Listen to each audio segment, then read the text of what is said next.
ನಮಸ್ಕಾರ. ವಶಿಷ್ಠ ಉದಂತ ಸುದ್ದಿವಾಹಿನಿಗೆ ಸ್ವಾಗತ. ಇಂದಿನ ಪಂಚಾಂಗ: ಕಾರ್ತಿಕ ಮಾಸ, ಕೃಷ್ಣ ಪಕ್ಷ, ಚತುರ್ದಶಿ ತಿಥಿ, ಸ್ವಾತಿ ನಕ್ಷತ್ರ, ಬುಧವಾರ. ಈ ದಿನ ಎಲ್ಲರಿಗೂ ಶುಭವಾಗಲಿ. ಇಂದಿನ ಮುಖ್ಯಾಂಶಗಳು: ಪಾಕಿಸ್ತಾನ ಮತ್ತೆ ಬಯಲಿಗೆ, ದೆಹಲಿಯ ಸ್ಫೋಟ, ಕಾಶ್ಮೀರ ದಾಳಿ ಎರಡಕ್ಕೂ ಪಾಕ್ ಬೆಂಬಲವೇ? ಅನ್ವರುಲ್ ಹಕ್ ಹೇಳಿಕೆ ಸಂಚಲನ ಮೂಡಿಸಿದೆ. ಪ್ರವಾಸಿ ಬಸ್ ಪಲ್ಟಿ, ಚಾಲಕನ ನಿಯಂತ್ರಣ ತಪ್ಪಿದ್ದು ದುರಂತ ಘಟನೆ, 15 ವಿದ್ಯಾರ್ಥಿಗಳು ಪ್ರಾಣಾಪಾಯದಿಂದ ಪಾರು. ಗುಂಡಿ ಮುಚ್ಚಲು ಪಿಎಂಗೆ ಎಚ್ಡಿಕೆಯಿಂದ ಪತ್ರ ಬೇಡವಾ? ಸಿಎಂ ಮತ್ತು ಡಿಸಿಎಂ ಕಾಲೆಳೆದ ನಿಖಿಲ್ ಕುಮಾರಸ್ವಾಮಿ. ಈಗ ಮೈಸೂರಿನ ಪ್ರಮುಖ ಸುದ್ದಿಗಳು. ಅತಿಥಿ ಉಪನ್ಯಾಸಕರ ಬೇಡಿಕೆ ಮತ್ತೊಮ್ಮೆ ಗರಿಗೆದರುತ್ತಿದ್ದು, ಇಂದು ಅವರು ಸಿಎಂ ನಿವಾಸದ ಕಡೆಗೆ ಜಾಥಾ ನಡೆಸಲು ಪ್ರಯತ್ನಿಸಿದ ವೇಳೆ ಪೊಲೀಸರು ಭಾರೀ ಬಂದೋಬಸ್ತ್ ಮಾಡಿದರು. ಸರ್ಕಾರದ ಗಮನ ಸೆಳೆಯಲು ಕ್ರಮಕೈಗೊಂಡಿದ್ದ ಅತಿಥಿ ಉಪನ್ಯಾಸಕರನ್ನು ಪೊಲೀಸರೇ ತಡೆದು ಹಿಂತಿರುಗಿಸಿದರು. ನಾವು ಆಯ್ಕೆ ಮಾಡಿರುವ ಮುಖ್ಯಮಂತ್ರಿಯನ್ನು ಭೇಟಿ ಮಾಡಿ ನಮ್ಮ ಸಮಸ್ಯೆ ಹೇಳಿಕೊಳ್ಳುವುದಕ್ಕೂ ಅವಕಾಶ ಕೊಡುತ್ತಿಲ್ಲ ಎಂಬ ಅಳಲನ್ನು ಅವರು ವ್ಯಕ್ತಪಡಿಸಿದರು. ವೇತನ, ಹುದ್ದಾ ನಿರ್ವಹಣೆ ಹಾಗೂ ನೇಮಕಾತಿ ನಿಯಮಗಳಲ್ಲಿ ಸಮಾನತೆ ಸೇರಿದಂತೆ ಹಲವು ಬೇಡಿಕೆಗಳನ್ನು ಸರ್ಕಾರ ಬೇಗ ಪರಿಹರಿಸಬೇಕು ಎಂದು ಜಾಥಾದಲ್ಲಿ ಒತ್ತಾಯ ವ್ಯಕ್ತವಾಯಿತು. ಪ್ರತಿಭಟನೆಯಿಂದಾಗಿ ಪ್ರದೇಶದಲ್ಲಿ ಕೆಲಕಾಲ ಟ್ರಾಫಿಕ್ ದಟ್ಟಣೆ ಕಂಡುಬಂತು. 20 ಜನ ಪೊಲೀಸ್ ಅಧಿಕಾರಿಗಳು ಈ ಪ್ರೆಸರ್ ಆಗ್ತಿದ್ದಾರೆ, ಇದನ್ನು ಕೈಬಿಡಿ ಅಂತ. ಇದಕ್ಕೆ ನೇರ ಕಾರಣ ಮೈಸೂರು ಜಿಲ್ಲಾಡಳಿತ, ಮೈಸೂರು ಡಿಸಿ ಮತ್ತೆ ಕಮಿಷನರ್ ಅವರು ಮತ್ತೆ ಡಿಸಿಪಿ ಮೇಡಮ್ ಅವರು. ನಾವ್ 2 ಸಲ ಹೋಗಿ ಭೇಟಿ ಮಾಡಿದಾಗ ಇದನ್ನ ಸಮಸ್ಯೆನ ಲಘುವಾಗಿ ತಗೊಂಡ್ರು. 19 ದಿನ ಮಾಡಿದಾಗ ಇದನ್ನ ಕಣ್ಣು ಕಾಣದೇ ಇರೋಂಥದ್ದು. ಇವತ್ತು ಸಿಎಂ ಮನೆಗೆ ಹೋಗ್ತೀವಿ ಅಂತ ಹೇಳಿದಾಗ ಈ ದಿನ ತಗೊಂಡ್ ಬಂದಿದ್ದೀರಿ. ಇವತ್ತು 22ನೇ ತಾರೀಕು 5,000 ಕುಟುಂಬಗಳನ್ನ ಏಕಾಏಕಿ ಹಾಕ್ಬೇಕಾದ್ರೆ ನೀವು ಹೆಂಗ್ ನ್ಯಾಯ ಕೊಡ್ತೀರಿ? ಮೈಸೂರು ಜಿಲ್ಲಾಡಳಿತ ಮತ್ತೆ ಪೊಲೀಸ್ ಇಲಾಖೆ ಇವತ್ತು ಒತ್ತಡ ಆಗ್ತೀರಿ, ಇದು ನ್ಯಾಯಸಮ್ಮತ ಅಲ್ಲ, ಇದು ಹೇಗೆ ಅಂತ. ಹೇಗೆ ಇದು ಸಾಧ್ಯ? ನಿಮಗೆ ಸುಪ್ರೀಂ ಕೋರ್ಟ್ ಆರ್ಡರ್ಗಳಿದೆ, ನೋಡಿದೀರಾ? ಶಾಂತಿಯುತ ಒಂದು ಮೆರವಣಿಗೆನ ಅಥವಾ ಪ್ರತಿಭಟನೆ ತಡಿಬಾರ್ದು ಅಂತ. ಆಮೇಲೆ ಆರ್ಟಿಕಲ್ 19(1), 2021 ಗೊತ್ತೇ ಓದ್ಕೊಂಡಿದ್ದೀರಾ? ನಿಮ್ಮ ಮಾತ್ರ ಮೇಲಿನ ಅಧಿಕಾರಿಗಳ ಪ್ರೆಸರ್ ಮಾತ್ರ ಇಲ್ಲಿ ಬಿಡ್ತೀರಾ. ಇಲ್ಲಿ ಯಾರು ನೋಡ್ತಾರೆ? ಯಾರು ಆತ್ಮಹತ್ಯೆ ಮಾಡ್ಕೊಂಡ್ರೆ ನಿಮ್ಮ ಇಲಾಖೆ, ಪೊಲೀಸ್ ಇಲಾಖೆ 1-2 ಜೀವಗಳನ್ನ ರಿಪ್ಲೇಸ್ ಮಾಡೋ ತಾಕತ್ತಿದ್ಯಾ? ಎರಡೂ ಇಲ್ಲ. ಈ ಕಡೆ ಸಮಸ್ಯೆನೂ ಬಗೆಹರಿಸಲ್ಲ, ಈ ಕಡೆ ನಿಮ್ ಸಿಎಂ ಪ್ರೊಟೆಕ್ಷನ್ ಮಾಡ್ಕೊಳ್ಳಿ, ನಮ್ಗೇನ್ ಸಮಸ್ಯೆ ಇಲ್ಲ. ನಾವ್ ಎಲೆಕ್ಟೆಡ್ ಮಾಡಿರ್ತಕ್ಕಂಥ ಸಿಎಂ ಬಿಡ್ರಪ್ಪ ನಮ್ ಜೊತೆ ಮಾತಾಡೋದಕ್ಕೆ. ನಮ್ಮನೆಗೆ ಬರ್ಬೇಕಾರೆ, ಓಟ್ ಕೇಳ್ಬೇಕಾರೆ ಅವ್ರ ಮನೆ ಪೊಲೀಸ್ ಎಲ್ಲ ನಾಯಿನೂ ಕರ್ಕ ಬರಲ್ಲ. ಈಗ ಪ್ರೊಟೆಕ್ಷನ್ ಪ್ರೋಟೋಕಾಲ್ ಬಂದ್ಬಿಡುತ್ತಾ? ಸಮಸ್ಯೆ ಬಗೆಹರಿಸಿದ್ರೆ ಇವತ್ತಿಗೆ ನಾವು ಬರುವಂತ ಅವಶ್ಯಕತೆನೇ ಇಲ್ಲ. ಇದಕ್ಕೆ ನೇರ ಕಾರಣ ಮೈಸೂರು ಡಿಸಿ ಶಶಿ ಲಕ್ಷ್ಮೀಕಾಂತ್ ಅವರೇ. ಮೈಸೂರು ಜಿಲ್ಲಾ ಪೊಲೀಸ್ ವರಿಷ್ಠಾಧಿಕಾರಿಗೆ ಏನು ಅಧಿಕಾರಿಗಳಿದ್ದಾರೆ ಅದರಲ್ಲೇ. ಯಾಕೆಂದ್ರೆ ನಾವು CCTV ಫುಟೇಜ್ ಇದೆ, ಹೋಗಿ ನೋಡ್ಲಿ ಡಿಸಿ ಕಮಿಷನರ್ ಆಫೀಸಲ್ಲಿ, ಡಿಸಿ ಆಫೀಸಲ್ಲಿ. ಸುಮ್ಮನೆ ಇದನ್ನ ಅವರು ವೈಭವೀಕರಿಸಿ ಎಲ್ಲ ಸಿಎಂ ಜೊತೆಗೆ ಬೇರೆ ರೀತಿ ಆಗ್ತಾ ಇದೆ ಅಂತ ಹೇಳಿ ಎಷ್ಟು ಸಮಂಜಸ? ಇದನ್ನ ದಯವಿಟ್ಟು ಕೈ ಬಿಡಬೇಕು. ನೀವು ಮಾಡಿರೋ ತಪ್ಪನ್ನ ಫಸ್ಟ್ ಒಪ್ಕೊಳ್ಳಿ. ಹೋಗ್ತೀವಿ ಸರ್, ಅದ್ರಲ್ಲಿ ಏನು ತೊಂದರೆ ಇಲ್ಲ. ನಮ್ ಸಿಎಂ ನೋಡಕ್ ನಾವು ಹೋಗ್ತೀವಿ, ಅವ್ರಿಗೇನು ತೊಂದ್ರೆ? ಅವ್ರ ಸಿಎಂ ಅವ್ರು ಪ್ರೊಟೆಕ್ಟ್ ಮಾಡ್ಕೊಳ್ಳಿ. ಪೊಲೀಸ್ ಇಲಾಖೆಗೆ ಇರೋ ಪ್ರೋಟೋಕಾಲ್ ನಾವೇನ್ ಮೇಂಟೈನ್ ಮಾಡ್ಲಿ, ನಮ್ಗೇನ್ ತೊಂದರೆ ಇಲ್ಲ. ನಾವ್ ಎಲೆಕ್ಟೆಡ್ ಮಾಡಿರ್ತಕ್ಕಂಥ ಸಿಎಂ ನೋಡಕ್ ಅವ್ರಿಗೆ ಅಭ್ಯಂತರ? ಜೊತೆಗೆ ಅದು ಅಧಿಕೃತ ಸಿಎಂ ನಿವಾಸ ಕೃಷ್ಣನ ವಿಧಾನಸೌಧನ 144 ಸೆಕ್ಷನ್ ಜಾರಿ ಇದೆಯಲ್ಲಿ. ಅವ್ರು ಬರುವಾಗ ಅಲ್ಲಿ ಇರ್ತಾರೆ, ಹೋಗ್ತಾರೆ, 100 ಜನ ಹೋಗ್ತಾರೆ. ನಾವಲ್ಲ ಸ್ವಾಮಿ, ಅವ್ರಿಗೆ ಇಲ್ದಿರೋ ರಿಸ್ಟ್ರಿಕ್ಷನ್ ನಮ್ಗೇನಕ್ಕೆ? ಇಲ್ಲಿ 100 ಜನದೊಂದು ಪೊಲೀಸ್ ವ್ಯಾನ್ಗಳು ಹಾಕೊಂಡು ನಿಂತಿದ್ದೀರಾ, ಏನಕ್ಕೆ ಅದರ ಅರ್ಥ? ಸಮಸ್ಯೆ ಬಗೆಹರಿಸಿದ್ರೆ ನಿಮ್ಮ ಹತ್ರಕ್ಕೆ ಹಾಕ್ಕೋತಾರೆ. ಮೈಸೂರಿಗೆ ಆಗಮಿಸಿದ ಶಾಸಕ ಬಸನಗೌಡ ಪಾಟೀಲ್ ಯತ್ನಾಳ್ ಅವರಿಗೆ ಅಭಿಮಾನಿಗಳಿಂದ ಅದ್ದೂರಿ ಸ್ವಾಗತ ಕಾದಿತ್ತು. ನಗರದ ಪ್ರವೇಶದ ಬಳಿ ಜಮಾಯಿಸಿದ್ದ ನೂರಾರು ಬೆಂಬಲಿಗರು ಹೂವಿನ ಮಳೆ ಸುರಿಸುತ್ತಾ, ಘೋಷಣೆಗಳನ್ನು ಕೂಗುತ್ತಾ ಅವರನ್ನು ಬರಮಾಡಿಕೊಂಡರು. ಬೈಕ್ ರ್ಯಾಲಿ, ಡೊಳ್ಳು ಕುಣಿತ ಹಾಗೂ ಮೆರವಣಿಗೆಯ ಸಂಭ್ರಮದಲ್ಲಿ ಯತ್ನಾಳ್ ಅವರ ಆಗಮನ ಸಡಗರದಿಂದ ನೆರವೇರಿತು. ಸ್ಥಳೀಯ ನಾಯಕರು ಸಹ ಹಾರ ಹಾಕಿ ಗೌರವ ಸಲ್ಲಿಸಿದರು. ಮೈಸೂರಿನ ಜನರ ಆತ್ಮೀಯ ಸ್ವಾಗತ ನನಗೆ ಹೆಚ್ಚಿನ ಸೇವಾ ಸ್ಫೂರ್ತಿ ನೀಡುತ್ತದೆ ಎಂದು ಯತ್ನಾಳ್ ತಮ್ಮ ಸಂತೋಷವನ್ನು ವ್ಯಕ್ತಪಡಿಸಿದರು. ಈ ಕಾರ್ಯಕ್ರಮದ ಪರಿಣಾಮ ಕೆಲ ಪ್ರದೇಶಗಳಲ್ಲಿ ವಾಹನ ಸಂಚಾರ ನಿಧಾನಗತಿಯಲ್ಲಿ ಸಾಗಿತು.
ಈಗ ಹಾಸನದ ಪ್ರಮುಖ ಸುದ್ದಿಗಳು. ಹಾಸನ ಜಿಲ್ಲೆಯ ಅರಕಲಗೂಡು ತಾಲೂಕಿನ ಬರಗೂರು ಮುರಾರ್ಜಿ ಶಾಲೆ ಬಳಿ ಕೇರಳ ಮೂಲದ ಪ್ರವಾಸಿ ಬಸ್ ಪಲ್ಟಿಯಾದ ಘಟನೆ ಭೀತಿ ಮೂಡಿಸಿದೆ. ಕೇರಳದಿಂದ ಪ್ರವಾಸಕ್ಕೆ ಬಂದಿದ್ದ ವಿದ್ಯಾರ್ಥಿಗಳನ್ನು ಕರೆದುಕೊಂಡು ಬರುತ್ತಿದ್ದ ಖಾಸಗಿ ಬಸ್ ಚಾಲಕನ ನಿಯಂತ್ರಣ ತಪ್ಪಿ ಬಸ್ ರಸ್ತೆ ಬದಿಗೆ ಪಲ್ಟಿಯಾಗಿದೆ. ಸುಮಾರು 15 ವಿದ್ಯಾರ್ಥಿಗಳು ಪ್ರಾಣಾಪಾಯದಿಂದ ಪಾರಾಗಿದ್ದು, ಯಾರಿಗೂ ಗಂಭೀರ ಗಾಯವಾಗಿಲ್ಲ ಎನ್ನಲಾಗಿದೆ. ಸ್ಥಳೀಯರು ತಕ್ಷಣ ನೆರವಿಗೆ ಧಾವಿಸಿ ವಿದ್ಯಾರ್ಥಿಗಳನ್ನು ಸುರಕ್ಷಿತವಾಗಿ ಹೊರತೆಗೆದರು. ಘಟನೆ ನಡೆದ ಸ್ಥಳಕ್ಕೆ ಪೊಲೀಸರು ಭೇಟಿ ನೀಡಿ ಪರಿಶೀಲನೆ ನಡೆಸಿದ್ದಾರೆ. ಚಾಲನಾ ಅಜಾಗರೂಕತೆಯೇ ಅಪಘಾತಕ್ಕೆ ಕಾರಣ ಎನ್ನುವ ಪ್ರಾಥಮಿಕ ಮಾಹಿತಿ ಲಭ್ಯವಿದೆ. ಅದೃಷ್ಟವಶಾತ್ ಯಾವುದೇ ಜೀವಹಾನಿ ಸಂಭವಿಸಿಲ್ಲ.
ಹಾಸನ ಜಿಲ್ಲೆಯ ಅರಕಲಗೂಡು ತಾಲೂಕಿನ ಬೆಟ್ಟಸೋಗೆ ಬಳಿ ಕಾವೇರಿ ನದಿಯಲ್ಲಿ ಸಿಕ್ಕಿದ್ದ ಮಹಾದೇವಿ ಅವರ ಮರಣ ಪ್ರಕರಣ ಸ್ಥಳೀಯರಲ್ಲಿ ಆಕ್ರೋಶ ಉಂಟುಮಾಡಿದೆ. ಗಂಡನ ಮನೆಯಲ್ಲಿ ಹಲ್ಲೆ ಹಾಗೂ ಕಿರುಕುಳ ಹೆಚ್ಚಾಗಿದ್ದ ಹಿನ್ನೆಲೆಯಲ್ಲಿ ಹಲವು ಬಾರಿ ಕೊಣನೂರು ಪೊಲೀಸ್ ಠಾಣೆಗೆ ದೂರು ನೀಡಲು ಬಂದರೂ ಪೊಲೀಸರಿಂದ ದೂರು ದಾಖಲಿಸದೆ ನಿರ್ಲಕ್ಷ್ಯವಾಯಿತು ಎಂಬ ಆರೋಪ ಕುಟುಂಬಸ್ಥರಿಂದ ಕೇಳಿಬಂದಿದೆ. ಸಾಲಿಗ್ರಾಮ ಸಮೀಪದ ಕರ್ಪೂರವಳ್ಳಿ ತನ್ನ ತಾಯಿಯ ಮನೆಯಿಂದ ಕೊಣನೂರು ಪೊಲೀಸ್ ಠಾಣೆಯಲ್ಲಿ ದೂರು ನೀಡುವುದಾಗಿ ಮಗುವಿನೊಂದಿಗೆ ಬಂದಿದ್ದವಳು ಇದುವರೆಗೂ ನಾಪತ್ತೆಯಾಗಿದ್ದಾಳೆ ಎಂದು ಸಾಲಿಗ್ರಾಮ ಠಾಣೆಯಲ್ಲಿ ದೂರು ದಾಖಲಾಗಿದೆ. ಮಹಾದೇವಿ ನಾಪತ್ತೆಯಾಗಿದ್ದ ನಂತರ ಸೋಮವಾರ ಶವ ಸಿಕ್ಕಿದ್ದರೂ ಕುಟುಂಬಕ್ಕೆ ತಿಳಿಸದೆ ಮರಣೋತ್ತರ ಪರೀಕ್ಷೆಗೆ ಕಳುಹಿಸಿರುವ ಬಗ್ಗೆ ಸಂಬಂಧಿಕರು ಠಾಣೆಯ ಮುಂದೆ ವಾಗ್ವಾದ ನಡೆಸಿದರು. ಮಹಿಳೆಯಿಂದ ಬರೆದಿಟ್ಟಿರುವ ಡೆತ್ ನೋಟ್ ಹಾಗೂ ಅವಳು ಮಾಡಿದ ವಿಡಿಯೋ ಕೂಡ ಸಿಕ್ಕಿದೆ ಎನ್ನಲಾಗಿದೆ. ಮಗುವಿನ ಮೃತದೇಹ 1 ದಿನದ ನಂತರ ಸಿಕ್ಕಿದೆ. ಬೆಟ್ಟಸೋಗೆ ಬಳಿ ತಾಯಿ ಮಗುವಿನ ಮೃತದೇಹಗಳು ಪತ್ತೆಯಾಗಿದ್ದು, ಕೊಣನೂರು ಪೊಲೀಸ್ ಠಾಣೆಯಲ್ಲಿ ಪ್ರಕರಣ ದಾಖಲಾಗಿದೆ. ಇವ್ರು ನ್ಯಾಯ ಕೊಟ್ಟಿದ್ರೆ ಈ ತರ ಪರಿಸ್ಥಿತಿ ಆಗಂಗೇ ಇಲ್ಲ. ಅಲ್ಲ ಏನು ಸರ್, ಇವರು ಇವಾಗ ಯಾವ ತರ ಇದ್ರೆ ಅವಾಗ ರೆಸ್ಪಾನ್ಸ್ ಮಾಡಿದ್ರೆ ಅವ್ರ ಈ ತರ ಆಗಂಗೇ ಇಲ್ಲ. ಸರಿಯಾದ ರೀತಿ ತಗೊಂಡಿದ್ರೆ ಕಂಪ್ಲೇಂಟ್ ಅವತ್ತು FIR ಎಲ್ಲ ಮಾಡಿದ್ರೆ ಅವ್ಳು ಹೊಡೆದಿ ಅವಳನ್ನ ಅಲ್ಲೇ ಮಾಡಿದ್ರು ಏನು ಕೊಡ್ತಿದ್ ಏನು ಅಂತ ಒಂದು ಮಾತು ಕೇಳಿಲ್ಲ. ಅವ್ನ ಅವರು ದುಡ್ಡು ಕೊಟ್ಟ ತಿನ್ನೋ ಹಿಂದ್ಗಡೆ ನಮ್ಮನ್ನ ಹುಡುಗಿನ ಊದಿ ಕಳ್ಸಿದ್ರು. ಇದೆಲ್ಲ ಮಾಡ್ಬೋದಾ ಸಾ? ಇದು ಏನಿದು ದೇವಸ್ಥಾನ, ಇದು ನ್ಯಾಯಸ್ಥಾನ ದೇವಸ್ಥಾನ ಇದ್ದಂಗೆ. ಪೋಸ್ಟ್ ಮಾರ್ಟಮ್ ಮಾಡಿಸ್ತೀನಿ ಅಂತ ಅಂದ್ಬಿಟ್ಟು ಎಲ್ಲ ತಗೊಂಡ್ರೆ ಗೊತ್ತಿಲ್ಲ. ಒಟ್ಟಿನಲ್ಲಿ ಅಲ್ಲಿಂದ ಇಲ್ಲಿ ಬಂದಿಲ್ಲ. ಗಾಡಿ ಲೊಕೇಶನ್ ಹತ್ರ ಬರ್ತಾ ಬನ್ನಿ ಅಂತಂದ್ರು. ನಮಗೆ ಇಲ್ಲಿ ಬಂದಿಲ್ಲ. ನ್ಯಾಯ ದೊರಕಿಸ್ಕೊಡ್ಬೇಕು ಸರ್. ನಮ್ಗೆ ಅಲ್ಲಿಂದ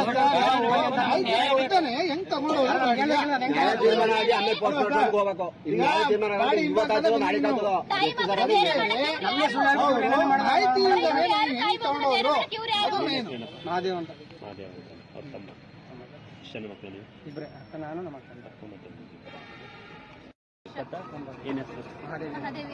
ಮಹಾದೇವಿ ಒಂದು ಮಗು ಇತ್ತಲ್ವಾ? ಹೆಣ್ಪಾಪು. ಈ ವಿಚಾರ ಅದೇ ಈಗ ಗಂಡ ಹೆಂಡತಿ ಮ್ಯಾಟರ್ ಕಲೆಕ್ಟರ್ ಕಂಪ್ಲೇಂಟ್ ಕೊಟ್ಟು ಅವರೆಲ್ಲ ತೀರ್ಮಾನ ಮಾಡಿ ಗ್ರಾಮದವ್ರು ಗಂಡ ಮನೆ ಜಗಳಾಗಿ ನಾವು ಅವಾಗೆಲ್ಲ ತೀರ್ಮಾನ ಮಾಡಿದ್ದು. ಅವ್ರು ಗ್ರಾಮದವರೆಲ್ಲ ಸೇರಿ ಕಂಪ್ಲೇಂಟ್ ಕೊಟ್ಟು ಅವರೆಲ್ಲ ತೀರ್ಮಾನ ಮಾಡಿ ಕಳಿಸ್ಕೊಟ್ಟಿದ್ದು. ಮತ್ತೆ ಕರ್ಕೊಂಡು ಹೋಗುತ್ತೆ 1 ವಾರ 15 ದಿವಸ ಮತ್ತೆ ಗಲಾಟೆ ಮಾಡ್ದ, ಮತ್ತೆ ಹೊಡೆದ, ಮತ್ತೆ ಹೋಗಿ ಸಮಾಧಾನ. ಈಗ ಒಂದು 5 ತಿಂಗಳು ಹಾಗೆ ಮತ್ತೆ ಪಾಯ್ಸನ್ ಎಲ್ಲ ಕೊಟ್ಟು ಹಾಸ್ಪಿಟಲ್ ಅಡ್ಮಿಟ್ ಮಾಡಿದ. ಅಡ್ಮಿಟ್ ಮಾಡಿದ. ಮತ್ತೆ ಕರ್ಕೊಂಡು ಹೋಗಿದ್ದು. ಮತ್ತೆ ಎಲ್ಲ ತೀರ್ಮಾನ ಮಾಡಿ ಸ್ಟೇಷನಲ್ಲಿ ಮೇಡಮ್ ಆಯ್ತು ಸರಿ ಹೋಗ್ತೀನಿ ಅಂತ ಬಂದು ಕೈ ಕಾಲೆಲ್ಲ ಹಿಡಿದು ಗ್ರಾಮದವರೆಲ್ಲ ಕರ್ಕೊಂಡು ಬಂದು ಕರ್ಕೊಂಡು ಹೋದ. ಮತ್ತೆ ಇನ್ನೊಂದು ವಾರ 15 ದಿವಸ ಮತ್ತೆ ಬಿಟ್ಟು ಅದೇ ಥರ ಗಲಾಟೆ ಮಾಡೋಕೆ ಸ್ಟಾರ್ಟ್ ಮಾಡ್ದ. ಪಾಪನಿಗೆ ತೋರಿಸ್ಕೊಂಡು ಮನೇಲಿ ರೂಮ್ ಕೂಡಾಕಿದೆ ಇವಳು ತಾಯಿ ಮತ್ತೆ ಅವನು ಇಬ್ಬರು ಕೂಡಾಕಿ ಹೊಡೆದು ಗಲಾಟೆ ಎಲ್ಲ ಕಚ್ಚಿ ಅವ್ರಿಗೆ ಎಲ್ಲ ಟಾರ್ಚರ್ ಕೊಟ್ಟಿದ್ವಿ. ಆಗ ನಾವು 112 ಕಾಲ್ ಮಾಡ್ಕೊಂಡು ಹೋಗಿ ಅವ್ರು 112 ಹೋದಾಗಲೂ ಅವ್ರು ಇಬ್ಬರು ಸೇರಿ ಹೊಡಿದ್ರು ನಮ್ಮ ಅಕ್ಕ ಅವ್ರಿಗೆ ರೂಮಲ್ಲಿ. ಅವ್ರ ಅಕ್ಕನೇ ಅವ್ರ ಗಂಡನ ಮುಗಿದ್ರು. ಆಗ ಅವ್ರು ಕರ್ಕೊಂಡ್ಬಂದು ಅವ್ರನ್ನ ಇಲ್ಲಿ ಕರ್ಕೊಂಡು ಸ್ಟೇಷನ್ಗೆ ಕರ್ಕೊಂಡ್ಬಂದು ಮೊಬೈಲ್ ಔಷಧಿನೆಲ್ಲ ಅವ್ರು ಮತ್ತೆ ಅವರು ಅವ್ರನ್ನ ಹೇಳ್ಬಿಟ್ಟು ಮಗು ಕರ್ಸ್ಕೊಂಡು ಕೊಟ್ಟರು. ಈಗ ಮಗು ಕೊಟ್ಟಿದ್ದೀನಿ, ನಾಳೆ ಬಮ್ಮ ನಿಮಗೆ ಈಗ ಜೀವನ ಮಾಡಬೇಕು ಅಂತಂದರೆ ಮಾಡು, ಇಲ್ಲ ಅಂತ ನಿಮಗೆ ಬೇಡ ಅಂತಂದರೆ ಡಿವೋರ್ಸ್ಗೆ ಅಪ್ಲೈ ಮಾಡೋ ಕೋರ್ಟಲ್ಲಿ ಇದು ಮಾಡ್ತಾರೆ ಅಂತ ಅಂದರು. ಮಗು ಇಸ್ಕೊಟ್ರು ದಿನ ಬನ್ನಿ ಅಂತಂದ್ರು. ಮತ್ತೆ ಬಂದು ಈಗ ಮತ್ತೆ ಅವ್ನು ಬಂದ ಮೇಲೆ ಟಾರ್ಚರ್ ಕೊಡೋದು, ಫೋನ್ ಮಾಡೋದು, ನಮ್ಮೂರಿಗೆ ಬರೋದು, ಕುಡ್ಕೊಂಡ್ಬಂದು ಅಷ್ಟು ದಿವಸದಲ್ಲಿ ಅಕ್ಕಪಕ್ಕದವ್ರಿಗೆಲ್ಲ ಟಾರ್ಚರ್ ಫೋನ್ ಮಾಡೋದು, ಹಿಂಗೆಲ್ಲ ಮಾಡೋದು. ಇವಳೆಲ್ಲರ ಹೊರಗಡೆ ಬಂದು ಸಾಕು ಯಾವನ್ನ ನೋಡೋಕೆ ಹೋಯ್ತು ಚೂಳೆ ಮುಂಡೆ ಅಂತೆಲ್ಲ ಮೆಸೇಜ್ ಮಾಡೋನೆ. ಆ ಮೆಸೇಜ್ ತೋರಿಸಿನಿ ಅಂತ ಗುರುವಾರ ಸಂಜೆ ನೈಟ್ ಮೆಸೇಜ್ ಮಾಡೋನೆ. ಶುಕ್ರವಾರ ಇಲ್ಲಿ ಬಂದವಳು ಸ್ಟೇಷನ್ ಅದಕ್ಕೆ ಇವ್ರೇನೋ ರೆಸ್ಪಾನ್ಸ್ ಮಾಡಲಿಲ್ಲ. ಇನ್ನೊಂದು 1000 ಜನ ಬರ್ತಾರೆ, ಇದ್ರೆ ಹೋಗಿ ಮಾಡಲಿಲ್ಲ ಅಂತಂದ್ರೆ ಹೋಗಿ ನೀನು ಕೋರ್ಟ್ಗೆ ಹಾಕೊಂಬ ನೀನು ಎಷ್ಟು ಸ್ಟೇಷನ್ಗೆ ಅಂತ ಬರ್ತೀಯಮ್ಮ ನಮ್ಗೆ ಆಗಲ್ಲ ಅಂತ ಅಂದ್ಬಿಟ್ಟು ಬಾಯಿ ಬಂದ ಬೈದ್ಬಿಟ್ಟು ಕಳ್ಸವ್ರೆ. ಇವರು ಎಸ್ ಐ ಅವರು ರಾಜನಾಥ್ ಅವರು. ಆಮೇಲೆ ಇವ್ರ ಹೆಸರಲ್ಲಿ ಹಾಲ್ ಕರೆ ಮಿಷಿನ್ ಮತ್ತೆ ಜೋಳ ಕಟ್ ಮಾಡೋ ಮಿಷಿನ್ ಅಂತ ತಗೊಂಡಿದ್ದ. ಅದು ಇವಳು ನಮ್ಮನೆ ಕರ್ಕೊಂಡು ಹೋದ್ಮೇಲೆ ಇವರು ಫೈನಾನ್ಸರ್ ಇವರು ಇಲ್ಲಿ ಓವರ್ಲ ಕಟ್ಸ್ಕೊಳಕ್ಕೆ ಇವಳು ಮಿಷಿನ್ ಮತ್ತೆ ಹಾಲ್ ಕರೆ ಮಿಷಿನ್ ಎಲ್ಲ ಅಲ್ಲೇ ತಗೊಂಡು ಅಲ್ಲೇ ಕಟ್ಸ್ಕೊ ಅಂತ ಹೋಗ್ಬಿಟ್ಟು ಅವರು ಅಲ್ಲೇ ಫೈನಾನ್ಸರ್ ಮನೆ ಹತ್ರ ಕಳಿಸಿದ. ಅಲ್ಲೂ ಗಲಾಟೆ ಆಯ್ತು. ಬಂದು ಕೇಳಿದ್ವಿ ಇವರು, ಅದಕ್ಕೂ ರೆಸ್ಪಾನ್ಸ್ ಅದನ್ನ 10ನೇ ತಾರೀಕು ಸಂಬಳ ಆಗುತ್ತೆ ಬಾರ ನಾನೇ ಕಟ್ಕೊಟ್ಬಿಡ್ತೀನಿ ನಿಂಗೆ ಎಲ್ಲ ನಾನೇ ಮಾಡ್ತೀನಿ ಬಾ ನಿನಗೆ ಅಂತೆಲ್ಲ ಬಾಯಿ ಕೆಟ್ಟದಾಗೆಲ್ಲ ಮಾತಾಡಿದ್ವಿ ಇವರು. ಆಮೇಲೆ ಇದು ಮೆಸೇಜ್ ಮಾಡಿದಾಗ ಕೆಟ್ಟದಾಗ ಈ ಥರ ಎಲ್ಲ ನೀನು ಅಲ್ಲಿ ಹೋಗ್ತಿದ್ದೆ, ಇಲ್ಲ SP ಆಫೀಸ್ಗೆ ಹೋಗಿದ್ದು, ಅಲ್ಲಿ ಹೋಗಿದ್ದು, ಇಲ್ಲಿ ಹೋಗಿ ಕೆಟ್ಟದಾಗ ಯಾರೋ ಮೀಟ್ ಮಾಡಕ್ಕೆ ಹೋಗಿದ್ದೀನಿ ಅಂತವಳು ಇಂಥವಳು ಅಂತ ಕೆಟ್ಟ ಮೆಸೇಜ್ ಮಾಡಿದ್ದ. ಅದನ್ನು ತೋರಿಸ್ತೀನಿ ಅಂದ್ಬಿಟ್ಟು ಶುಕ್ರವಾರ ಬೆಳಿಗ್ಗೆ ಎದ್ದು ಬಂದು ಇಲ್ಲಿಗೆ ಸ್ಟೇಷನ್ಗೆ ಹೋಗ್ತೀನಿ ಅಂತ. ಇಲ್ಲಿಗೂ ಬಂದಿಲ್ಲ, ಅಲ್ಲ ನಮ್ಮ ಕರ್ಪೂರಹಳ್ಳಿಯಿಂದ ಅಲ್ಲಿಂದ ಇಲ್ಲಿಗೂ ಬಂದಿಲ್ಲ. ಹಿಂಗೆ ಮಿಸ್ ಆಗಿದೆ. ಅವ್ನು ಕೆಟ್ಟದಾಗೆಲ್ಲ ಮೆಸೇಜ್ ಮಾಡಿದ್ದ. ಇವ್ರು ಬಂದ್ರು ಕರೆಕ್ಟಾಗಿ ರೆಸ್ಪಾನ್ಸ್ ಮಾಡಿಲ್ಲ. ಎಸ್ ಐ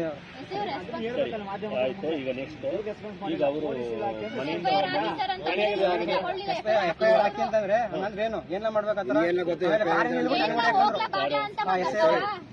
ನನಗೆ ಹೊಡೆಯಕ್ ಬಂದ್ರು. ಇಲ್ಲ ಆಗಿಲ್ಲ ಸರ್, ನಿಮ್ಗೆ ನ್ಯಾಯ ಕೊಡ್ಸಕ್ ಆಗೋತಿಲ್ಲ ಹೇಳಿ ಇದಕ್ಕೆ ನನಗೆ ಆಗಲ್ಲ, ಎಲ್ಲ ಮಾಡ್ತಿಲ್ಲ, ಎಸ್ಕೇಸ್ಬೇಕಿಲ್ಲ, ಹೋಗ್ಲಾ ಅಂತಂದ್ರು. ಹೀಳಾಗಿ ಮಾತಾಡಿದ್ರೆ ಕೆಟ್ಟದಾಗೆಲ್ಲ ಮಾತಾಡಿದ್ರು ನಮ್ಮ ಮೇಲೆ. ಶುಕ್ರವಾರ ಮಧ್ಯಾಹ್ನ 12 ಗಂಟೆ ಮನೆ ಬಿಟ್ಟಿರೋದು. ಅವಾಗ ಬಂದಿಲ್ಲ ಮಧ್ಯಾಹ್ನ 2 ಗಂಟೆಗೆ ಬಂದು ಹೇಳೋ ಸ್ವಿಚ್ ಆಫ್ ಆಗೈತಲ್ಲ ಫೋನು ಅಂತ. ಇಲ್ಲೂ ಬಂದಿಲ್ಲ ಅಂತ ಕರೆಕ್ಟಾಗಿ ರೆಸ್ಪಾನ್ಸ್ ಮಾಡಲಿಲ್ಲ. ಕಂಪ್ಲೇಂಟ್ ಆಗೈತೆ ಅಂತಂದ್ರೆ ಬಂದಿಲ್ಲ, ಇಲ್ಲಿ ಬರಲಿಲ್ಲ, ಅಲ್ಲಿ ನಿಮ್ಮೂರಿನ ಹೊರಟಿದ್ದು ಅದೇ 12 ಗಂಟೆಗೆ ಸಾಲಿಗ್ರಾಮದಲ್ಲಿ ಇದ್ಲು. ಮನೆಯಲ್ಲಿ 11 ಗಂಟೆ ಬಿಟ್ಟಿದ್ದಾಳೆ. ಸಾಲಿಗ್ರಾಮದಲ್ಲಿ 12:30 ಕೊಂಡೂರು ಬಸ್ ಹತ್ತಿದ್ದಾಳೆ. ಅಲ್ಲಿ ನೋಡುದು ಇಲ್ಲಿ ಬಂದಿಲ್ಲ ಅಂತ ನಾವ್ ಎಲ್ಲಾ ಕಡೆ ಹುಡುಕಿದ್ವಿ. ಇವ್ರು ಯಾವ್ದಕ್ಕೂ ರೆಸ್ಪಾನ್ಸ್ ಮಾಡಿಲ್ಲ. ನಾವೇ ಹುಡುಕಿರೋದು, ಎಲ್ಲ ನಾವೇ ಮಾಡಿರೋದು ಹುಡುಕಿ. ಇವತ್ತು ಬಾಡಿ ಸಿಕ್ಕಿದೆ, ಮಗು ಸಿಕ್ಕಿದ್ದಾನೆ. ಇವ್ರು ತಾಯಿ ಮಾತ್ರ ಸಿಕ್ಕಿದ್ರೆ ತಗೊಂಡೋಗ್ಬಿಟ್ಟು ಈ ತರ ಮಾಡ್ತಾರೆ. ಏನೋ ತಂದ್ರಲ್ವಾ ಗಾಡಿನಲ್ಲಿ ಆಂಬುಲೆನ್ಸ್ ತಾಬನ್ನಿ ಅಂತ ನಾವೇ ಸ್ಟೇಷನ್ ಹತ್ರ. ಈಗ ತಾಯಿನ ಮಗುವೇನೇ ಇಲ್ಲ, ತಾಯಿನ ತಾವು ಅದೇ ದಿಕ್ಕಿಲ್ದ್ರೆ ಅದು ನಾವ್ ಯಾರು ಇಲ್ವಾ? ಹಂಗಾರೆ ಇಷ್ಟೇ ನಾವು ಕಷ್ಟಪಟ್ಟು ಹುಡುಕಿದ್ದೆ ಎಲ್ಲ ಮಾಡಿದ್ದೇನೆ. ಆಂಬುಲೆನ್ಸ್ ಈಗ ಸ್ಟೇಷನ್ ಹತ್ರ ತಗೋಬತ್ತೀನಿ ಅಂತ ಹೇಳ್ಬಿಟ್ಟು ನಮಗೆ ಅಲ್ಲಿಂದ.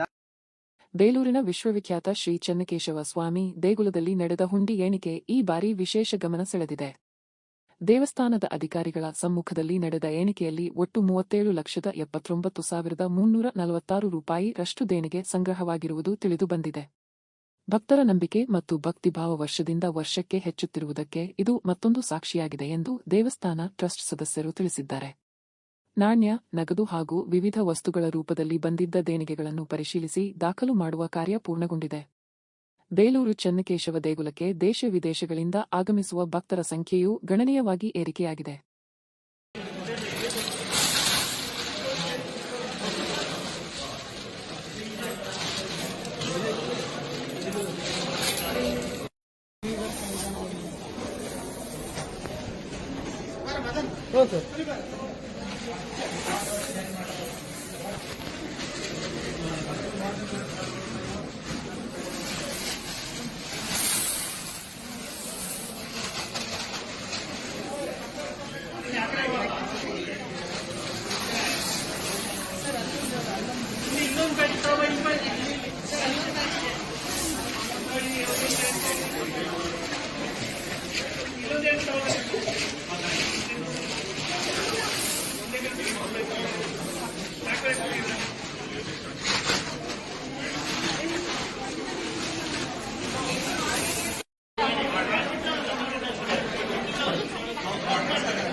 ಈಗ ಚಿಕ್ಕಮಗಳೂರಿನ ಪ್ರಮುಖ ಸುದ್ದಿಗಳು. ಚಿಕ್ಕಮಗಳೂರಿನಲ್ಲಿ ಹೊಸ ಬಸ್ ನಿಲ್ದಾಣ ನಿರ್ಮಾಣಕ್ಕೆ ಸಾರಿಗೆ ಸಚಿವ ರಾಮಲಿಂಗಾರೆಡ್ಡಿ ಅವರು ಇಂದು ಶಂಕುಸ್ಥಾಪನೆ ನೆರವೇರಿಸಿದರು. ನಗರಾಭಿವೃದ್ಧಿ ಮತ್ತು ಸಾರಿಗೆ ಸೌಲಭ್ಯ ಸುಧಾರಣೆಗೆ ಆದ್ಯತೆ ನೀಡುತ್ತಿರುವ ಸರ್ಕಾರದ ಯೋಜನೆಯ ಭಾಗವಾಗಿ ಈ ಹೊಸ ಬಸ್ ಸ್ಟ್ಯಾಂಡ್ ನಿರ್ಮಾಣ ಕೈಗೆತ್ತಿಕೊಳ್ಳಲಾಗಿದೆ.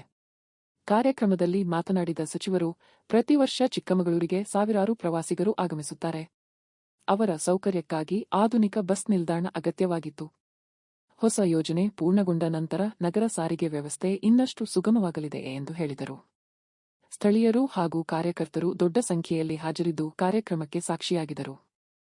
ಇವತ್ತು ನಮ್ಮ ಇಲಾಖೆಗೆ ಸಂಬಂಧಪಟ್ಟ ಹಾಗೆ ಚಿಕ್ಕಮಗಳೂರು ನಗರದಲ್ಲಿ ವಿಶೇಷವಾಗಿ ನಮ್ಮ ತಮ್ಮಣ್ಣವರು ಆಸಕ್ತಿ ವಹಿಸಿ ಒಂದು 20 ಲಕ್ಷ ಕಡಿಮೆ 20 ಕೋಟಿ ರೂಪಾಯಿ ವೆಚ್ಚದ ಹೊಸ ಬಸ್ ಸ್ಟ್ಯಾಂಡ್ಗೆ ಇವತ್ತು ಶಂಕುಸ್ಥಾಪನೆ.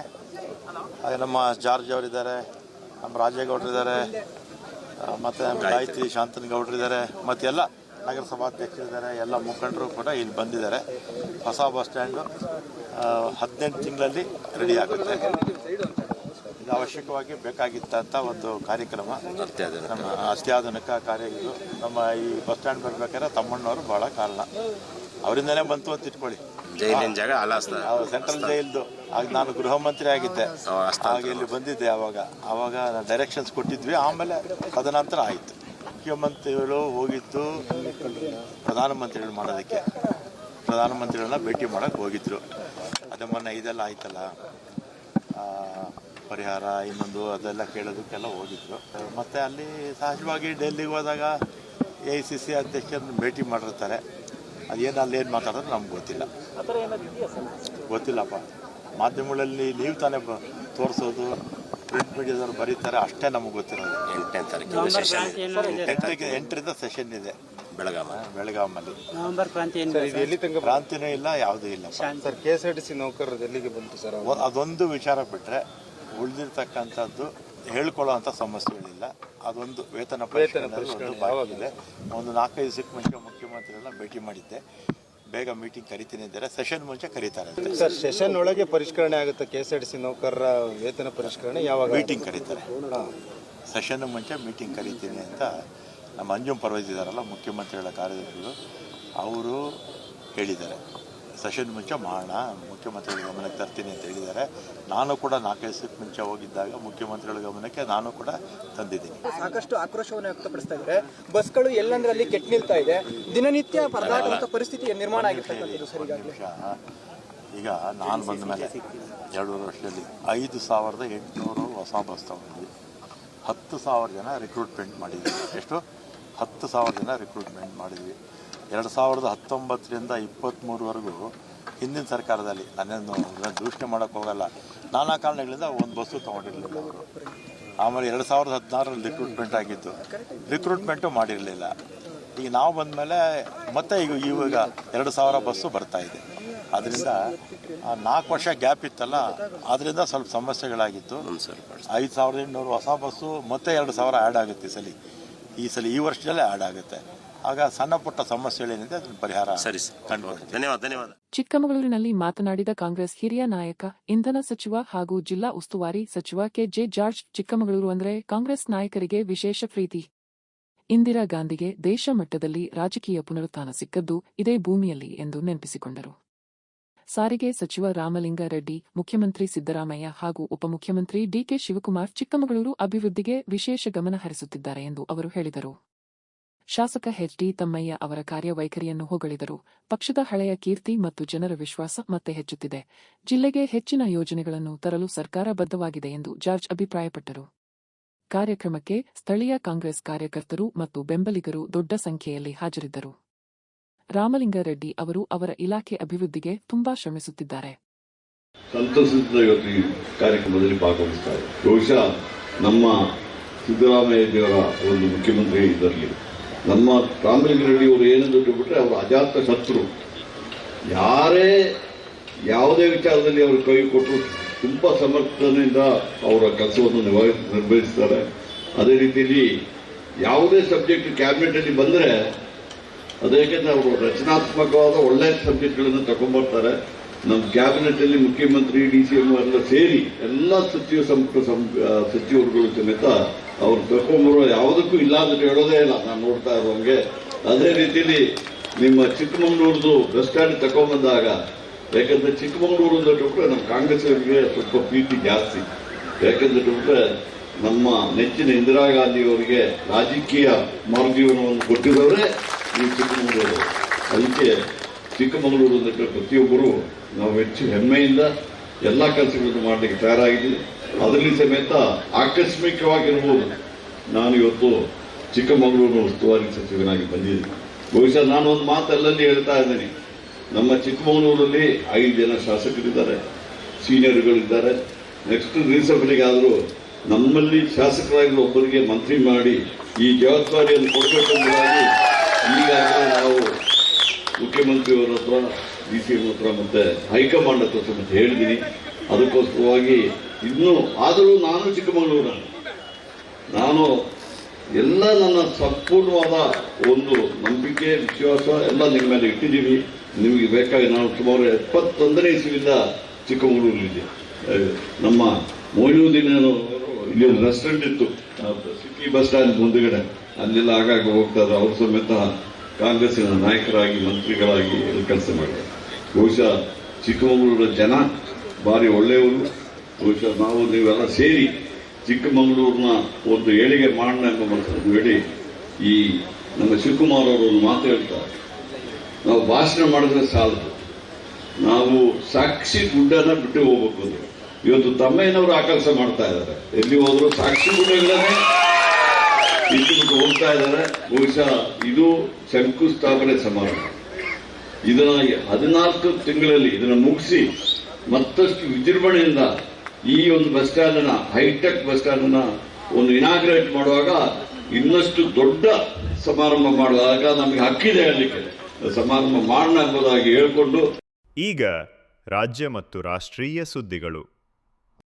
ಪ್ರಿಯಾಂಕ್ ಖರ್ಗೆ ಅವರ ಇತ್ತೀಚಿನ ಹೇಳಿಕೆಗಳು ಹಾಗೂ RSS ವಿರುದ್ಧದ ಟೀಕೆ ಹಿನ್ನೆಲೆಯಲ್ಲಿ ಹಿರಿಯ ದಲಿತ ನಾಯಕ ಛಲವಾದಿ ನಾರಾಯಣಸ್ವಾಮಿ ಅವರು ತೀವ್ರವಾಗಿ ಪ್ರತಿಕ್ರಿಯಿಸಿದ್ದಾರೆ. ಸರಣಿ ಸುಳ್ಳುಗಾರ ಯಾರಾದರೂ ಇದ್ರೆ ಅದು ಪ್ರಿಯಾಂಕ್ ಖರ್ಗೆಯೇ ಎಂದು ಅವರು ವಾಗ್ದಾಳಿ ನಡೆಸಿದರು. ಖರ್ಗೆಯ ಮಾತುಗಳಿಗೆ ಯಾವುದೇ ತೂಕ ಇಲ್ಲದೆ ಜನರನ್ನು ತಪ್ಪು ದಾರಿಗೆಳೆದಂತೆ ವರ್ತಿಸುತ್ತಿದ್ದಾರೆ ಎಂದು ನಾರಾಯಣಸ್ವಾಮಿ ಆರೋಪಿಸಿದರು. ರಾಜಕೀಯ ಲಾಭಕ್ಕಾಗಿ RSS ವಿರುದ್ಧ ನಿಂದನೆ ನಡೆಸುವುದು ಸಾರ್ವಜನಿಕರಿಗೆ ಒಳ್ಳೆಯ ಸಂದೇಶ ನೀಡುವುದಿಲ್ಲ ಎಂದು ಹೇಳಿದರು. ಕಾಂಗ್ರೆಸ್ ನಾಯಕರು ಮಾತಿನ ಜವಾಬ್ದಾರಿಯನ್ನು ಅರಿತು ನಡೆದುಕೊಳ್ಳಬೇಕು ಎಂದು ಅವರು ಸಲಹೆ ನೀಡಿದರು. ಸರಣಿ ಸುಳ್ಳುಗಳನ್ನು ಹೇಳತಕ್ಕಂಥ ಸುಳ್ಳುಗಾರ ಯಾರಾದರೂ ಇದ್ರೆ ಅದು ಪ್ರಿಯಾಂಕ ಖರ್ಗೆ ಅಂತೇಳಿ ಹೇಳಲಿಕ್ಕೆ ಬಯಸ್ತೇನೆ. ನನ್ನ ಕೈಯಲ್ಲಿ ಅಧಿಕಾರ ಇದ್ರೆ ನಾನು ಇವತ್ತೇ RSS ನಿಷೇಧ ಮಾಡ್ತೇನೆ ಅಂತ ಹೇಳಿದ್ರು. ಅದು ಅವರಿಗೆ ಈ ಜನ್ಮದಲ್ಲಿ ಆಗಲಾರ್ದ ಒಂದು ವಿಷಯ. ಮೂರನೇದಾಗಿದ್ದು ನಾನೇ ಪರ್ಮಿಷನ್ ಕೊಟ್ಟಿದ್ದು ಅಂತಂದೆ, ಅದು ನಿಮ್ಮ ಪರ್ಮಿಷನ್ ಅಲ್ಲ, ಅದು ನ್ಯಾಯಾಲಯದಿಂದ ಸಿಕ್ಕ ಅನುಮತಿ. 350 ಜನನೇ ಇರಬೇಕು ಅಂತ ಹೇಳಿದ್ದು ನಾನೇ ಅಂತಂದ್ರು, ಅದು 350 ಇರಬೇಕು ಅಂತ ಹೇಳಿದ್ದು ನ್ಯಾಯಾಲಯ. ಹೀಗೆ ಸರಣಿ ಸುಳ್ಳುಗಳನ್ನು ಹೇಳತಕ್ಕಂಥ ಸುಳ್ಳುಗಾರ ಯಾರಾದರೂ ಇದ್ರೆ ಅದು ಪ್ರಿಯಾಂಕ ಖರ್ಗೆ ಅಂತೇಳಿ ಹೇಳಲಿಕ್ಕೆ ಬಯಸ್ತೇನೆ. ಅವರು ಅದೇನು ನಾನು ಮೊದಲೇ ಹೇಳಿಬಿಟ್ಟಿದ್ದೇನೆ, ಇರ್ಲಾರ್ದೆ ಇರುವೆ ಬಿಟ್ಕೊಂಡ್ರು ಅಂತ. ಇರ್ಲಾರ್ದೆ ಇರುವೆ ಬಿಟ್ಕೊಂಡು ಪಾಪ ಈಗ ಕಚ್ಚಿಸ್ಕೊಂಡು ಓಡಾಡ್ತಾ ಇದ್ದಾರೆ. ಇರುವೆ ಬಹಳ ಕಚ್ಚಿದೆ ಅವ್ರಿಗೆ, ಈಚೆಗೆ ತೋರಿಸ್ಕೊಳ್ಳಾರ್ದೆ ಓಡಾಡ್ತಿದ್ದಾರೆ ಅಷ್ಟೇ. ಬೆಂಗಳೂರು ರಸ್ತೆಗಳಲ್ಲಿ ಹೆಚ್ಚುತ್ತಿರುವ ಗುಂಡಿಗಳ ವಿಚಾರವಾಗಿ ನಿಖಿಲ್ ಕುಮಾರಸ್ವಾಮಿ ಸರ್ಕಾರವನ್ನು ಕಿಡಿಕಾರಿದ್ದಾರೆ. ಬೆಂಗಳೂರಿನಲ್ಲಿ ಮಾತನಾಡಿದ ಅವರು, ಗುಂಡಿ ಮುಚ್ಚಿಸಲು ಪ್ರಧಾನಮಂತ್ರಿಯಿಂದ ಹಣ ಕೊಡಿಸಬೇಕಾ? ಇದಕ್ಕಾಗಿ HD ಕುಮಾರಸ್ವಾಮಿ ಅವರು ಪತ್ರ ಬರೆಯಬೇಕು ಎಂದು ಮುಖ್ಯಮಂತ್ರಿ ಸಿದ್ದರಾಮಯ್ಯ ಹಾಗೂ ಉಪಮುಖ್ಯಮಂತ್ರಿ DK ಶಿವಕುಮಾರರನ್ನು ಕೆಣಕಿದರು. ನಗರದ ಮೂಲಸೌಕರ್ಯ ಹದಗೆಟ್ಟಿರುವಾಗ ಸರ್ಕಾರದಿಂದ ಯಾವುದೇ ಪರಿಣಾಮಕಾರಿ ಕ್ರಮ ಕಾಣುತ್ತಿಲ್ಲ ಎಂದು ಟೀಕಿಸಿದ ನಿಖಿಲ್ ಈ ವಿಚಾರವನ್ನು ಜನರ ಮುಂದೆ ಹಾಸ್ಯಾಸ್ಪದವಾಗಿ ಮಂಡಿಸಿ ಸರ್ಕಾರದ ಕಾರ್ಯಕ್ಷಮತೆಯ ಕೊರತೆಯನ್ನು ಎತ್ತಿಹಿಡಿದರು. ನಗರದ ಅಭಿವೃದ್ಧಿ ಕುರಿತು ಬೃಹತ್ ಭರವಸೆ ನೀಡಿದರೂ ನೆಲದಲ್ಲಿ ಕೆಲಸ ಕಾಣುವುದಿಲ್ಲ ಎಂದು ಅವರು ಆರೋಪಿಸಿದರು. ಸಿಎಂ ಹಾಗೂ DCM ಕಾಲೆಳೆದರು. ಕೇಂದ್ರದ ಪ್ರಧಾನಮಂತ್ರಿಗಳಿಗೆ ಮಾತಾಡಿ ಗುಂಡಿ ಮುಚ್ಚಕ್ಕೂ ದುಡ್ಡು ಕೊಡಿಸ್ಬೇಕಾ ಸರ್? ಪ್ರಧಾನಮಂತ್ರಿಗಳಿಂದ ಬೇಕಾ, ಕುಮಾರಣ್ಣನ ಕಡೆಯಿಂದ ಅದು ಪತ್ರ ಬರೆಯೋದಾ? ಅದಾದ್ರೂ ಹೇಳಿ ಹೋಗ್ಲಿ, ಗುಂಡಿ ಮುಚ್ಚಕ್ಕೂ ದುಡ್ಡಿಲ್ಲ ಅಂತ. ಗುಂಡಿ ಮುಚ್ಚಕ್ ದುಡ್ಡಿಲ್ಲ, ಗುಂಡಿ ಮುಚ್ಚದ ಗಡುವು ಕೊಟ್ಟಿದ್ದೀರಿ. ಆ ಗಡುವು ಅದು ಎಷ್ಟು ಸಲ ಗಡುವು ಕೊಟ್ಟರೋ ಗೊತ್ತಿಲ್ಲ, ಮಿತಿ ಮೀರೋಗಿದೆ. ಇಬ್ರು ಕೊಟ್ಟಿದ್ದೀರಾ. ಕೊನೆಗೆ ಸಿಎಂ ಅವ್ರು ಕೇಳಿದ್ರೆ ನನಗೆ ಗೊತ್ತಿಲ್ಲ ಕಣೆ, ಕೇಳ್ಕೊಳಪ್ಪ ನಮ್ಮ ಉಪಮುಖ್ಯಮಂತ್ರಿಗಳ ಅಂತ ಮುಖ್ಯಮಂತ್ರಿಗಳು ಮೊನ್ನೆ ಹೇಳಿದ್ದು ಕೂಡ ನಾವು ನೋಡಿದೀವಿ. ಸೊ ಈಗೆಲ್ಲ ಇದ್ದಾಗ ಅದ್ರ ಮಧ್ಯೆ ಇದು ಯಾವ್ದು ಸರ್? ಇದು 613 ಕೋಟಿ ರೂಪಾಯಿ ಸರ್. ಯಾರ ಮನೆ ದುಡ್ಡು ಸರ್? ನಮ್ಮನೆ ದುಡ್ಡು ಅಂದ್ರೆ ನಾವು ಈ ತರ ಸ್ವೇಚ್ಛಾಚಾರವಾಗಿ ಆಲೋಚನೆ ಮಾಡ್ತಾ ಇದ್ವು ಸರ್. ದಯಮಾಡಿ ಇದಕ್ಕೆ ಈ ರಾಜ್ಯ ಸರ್ಕಾರ, ರಾಜ್ಯದ ಬೆಂಗಳೂರಿನ ಉಸ್ತುವಾರಿ ಮಂತ್ರಿ, ಉಪಮುಖ್ಯಮಂತ್ರಿಗಳು ಇದಕ್ಕೆ ಉತ್ತರ ಕೊಡಬೇಕು. ಏನಿದ್ರಿಂದ ಉದ್ದೇಶ? ಅಥವಾ ಓಲಿ ಇದಕ್ಕೆ ಒಂದು ಜಸ್ಟಿಫಿಕೇಶನ್ ಆದ್ರೂ ಕೊಡಿ, ಇಲ್ಲ ಒಂದು ಕ್ಲಾರಿಫಿಕೇಶನ್ ಆದ್ರೂ ಕೊಡಿ.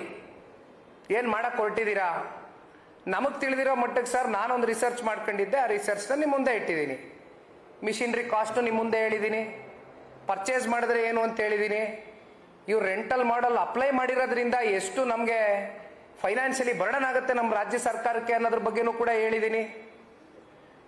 ಇದ್ರ ಮಧ್ಯೆ ಏನಾದ್ರೂ ಯಾರೂ ಆಲೋಚನೆ ಮಾಡದೇ ಇರುವಂತ ಯೋಚನೆ ಏನಾದ್ರೂ ನಮ್ಮ ಉಪಮುಖ್ಯಮಂತ್ರಿಗಳು ಈ ವಿಚಾರಕ್ಕೆ ಸಂಬಂಧಪಟ್ಟಂತೆ ಮಾಡಿದ್ರೆ ದಯಮಾಡಿ ಇದನ್ನ ರಾಜ್ಯದ ಜನತೆಗೆ, ಅದರಲ್ಲೂ ಬೆಂಗಳೂರಿನ ನಾಗರಿಕರಿಗೆ ಆಸ್ ಎ ಕಾಮನ್ ಮ್ಯಾನ್ ಕೇಳ್ತಾ ಇದ್ದೀನಿ.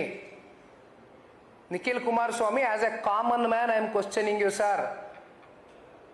ಬಿಕಾಸ್ ಇಂಗ್ಲಿಷ್ ಪತ್ರಿಕೆಯಲ್ಲಿ ಬಂದಂತ ವಿಚಾರನ ಮುಂದಿಟ್ಕೊಂಡು ಟ್ವೀಟ್ ಮಾಡಿದಾಗ ರೀಟ್ವೀಟ್ಗಳಲ್ಲಿ ಬಹುತೇಕ ಇನ್ವಾಲ್ವ್ ಆಗಿ ಮಾಡಿದಂಥದ್ದು ತುಂಬಾ ಜನ ಯಂಗ್ಸ್ಟರ್ಸ್ ಇದ್ದಾರೆ. ಬೆಂಗಳೂರು ಬಗ್ಗೆ ಕನ್ಸರ್ನ್ ಇರುವಂತ ನಾಗರಿಕರುಗಳು ಅದ್ರ ಬಗ್ಗೆ ಪ್ರತಿಕ್ರಿಯೆ ಕೊಟ್ಟಿದ್ದಾರೆ, ಇದ್ರ ಬಗ್ಗೆ ಸಂಶಯ ವ್ಯಕ್ತಪಡಿಸಿದ್ದಾರೆ. ಈ ಸಂಶಯವನ್ನ ದೂರ ಮಾಡಬೇಕು ಅನ್ನೋದಾದ್ರೆ ಅದು ನಿಮ್ ಜವಾಬ್ದಾರಿ ಇದೆ. ದೂರ ಮಾಡಬೇಕು ಅನ್ನೋದಾದ್ರೆ ಅನ್ನೋ ಪಾಯಿಂಟ್ ಅಲ್ಲ, ಅದು ಉಪಮುಖ್ಯಮಂತ್ರಿಗಳ ಜವಾಬ್ದಾರಿ ಇದೆ. ಬಿಕಾಸ್ ಯು ಆರ್ ದ ಉಸ್ತುವಾರಿ, you are the in-charge minister of Bangalore. So you should be telling us what is the hidden agenda behind this. ಏನ್ ನಿಮ್ ಉದ್ದೇಶ ಏನು? Why should we give rental contract when clear cut ಆಗಿ BCG ಅನ್ನೋ company, ಇವತ್ತು Boston company clear ಆಗಿ ಹೇಳಿದೆ, we don't agree by this, we are not going by this. ನಾವು ರೆಂಟಲ್ಗೆ ನಾವು ಯಾವ ಕಾರಣಕ್ಕೂ ಒಪ್ಪೋದಿಲ್ಲ, ಲಾಸ್ ಆಗುತ್ತೆ. ಅದ್ರ ಬದಲಾಗಿ ಪರ್ಚೇಸ್ ಮಾಡಬಹುದು ಸರ್ಕಾರನ ವರದಿ ಕೊಟ್ಟರು ಕೂಡ ಅದನ್ನು ಗಾಳಿಗೆ ತೂರಿದಿರಿ. ವೈ? ಯಾಕೆ? ಪಾಕಿಸ್ತಾನ ಕ್ರಾಸ್ ಬಾರ್ಡರ್ ಭಯೋತ್ಪಾದನೆಗೆ ಬೆಂಬಲ ನೀಡುತ್ತದೆ ಎಂಬುದನ್ನು ಮತ್ತೊಮ್ಮೆ ಸ್ಪಷ್ಟಪಡಿಸುವಂತೆ ಪಾಕಿಸ್ತಾನದ ನಾಯಕ ಚೌಧರಿ ಅನ್ವರುಲ್ ಹಕ್ ವಿವಾದಾತ್ಮಕ ಹೇಳಿಕೆ ನೀಡಿದ್ದಾರೆ. ಲಾಲ್ ಕಿಲ್ಲಾದಿಂದ ಕಾಶ್ಮೀರದ ಕಾಡುಗಳವರೆಗೆ ಭಾರತವನ್ನು ಗುರಿಯಾಗಿಸುತ್ತೇವೆಯೇ ಎಂದು ಅವರು ಹೇಳಿದ್ದಾರೆ. ದೆಹಲಿಯ ಲಾಲ್ ಕಿಲ್ಲಾ ಬಳಿ ನವೆಂಬರ್ 10ರಂದು ನಡೆದ ಕಾರ್ ಸ್ಫೋಟಕ್ಕೆ 14 ಮಂದಿ ಸಾವನ್ನಪ್ಪಿದ ಘಟನೆಗೆ ಇದು ಸೂಚನೆ ಎಂದು ಭದ್ರತಾ ವಲಯಗಳು ಪ್ರಸ್ತಾಪಿಸಿವೆ. ಈ ದಾಳಿಯ ಸುಳಿವು ಜೈಷ್ ಎ ಮೊಹಮ್ಮದ್ ಸಂಪರ್ಕ ಹೊಂದಿದ ವೈಟ್ ಕಾಲರ್ ಮಾಡ್ಯೂಲ್ ಕಡೆ ತೋರುತ್ತದೆ.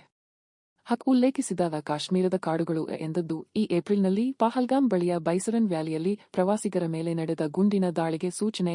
ಅಲ್ಲಿ 26 ಮಂದಿ ಪ್ರಾಣ ಕಳೆದುಕೊಂಡಿದ್ದರು. ಮತ್ತೊಮ್ಮೆ ಮುಖ್ಯಾಂಶಗಳು. ಪಾಕಿಸ್ತಾನ ಮತ್ತೆ ಬಯಲಿಗೆ, ದೆಹಲಿಯ ಸ್ಫೋಟ, ಕಾಶ್ಮೀರ ದಾಳಿ. ಎರಡಕ್ಕೂ ಪಾಕ್ ಬೆಂಬಲವೇ? ಅನ್ವರುಲ್ ಹಕ್ ಹೇಳಿಕೆ ಸಂಚಲನ ಮೂಡಿಸಿದೆ. ಪ್ರವಾಸಿ ಬಸ್ ಪಲ್ಟಿ, ಚಾಲಕನ ನಿಯಂತ್ರಣ ತಪ್ಪಿದ್ದು ದುರಂತ ಘಟನೆ, 15 ವಿದ್ಯಾರ್ಥಿಗಳು ಪ್ರಾಣಾಪಾಯದಿಂದ ಪಾರು. ಗುಂಡಿ ಮುಚ್ಚಲು ಪಿಎಂಗೆ HDKಯಿಂದ ಪತ್ರ ಬೇಡವಾ? ಸಿಎಂ ಮತ್ತು ಡಿಸಿಎಂ ಕಾಲೆಳೆದ ನಿಖಿಲ್ ಕುಮಾರಸ್ವಾಮಿ. ಇಲ್ಲಿಗೆ ಇಂದಿನ ವಾರ್ತಾ ಪ್ರಸಾರ ಮುಕ್ತಾಯವಾಯಿತು. ಧನ್ಯವಾದಗಳು. ಈ ದಿನ ಎಲ್ಲರಿಗೂ ಶುಭವಾಗಲಿ.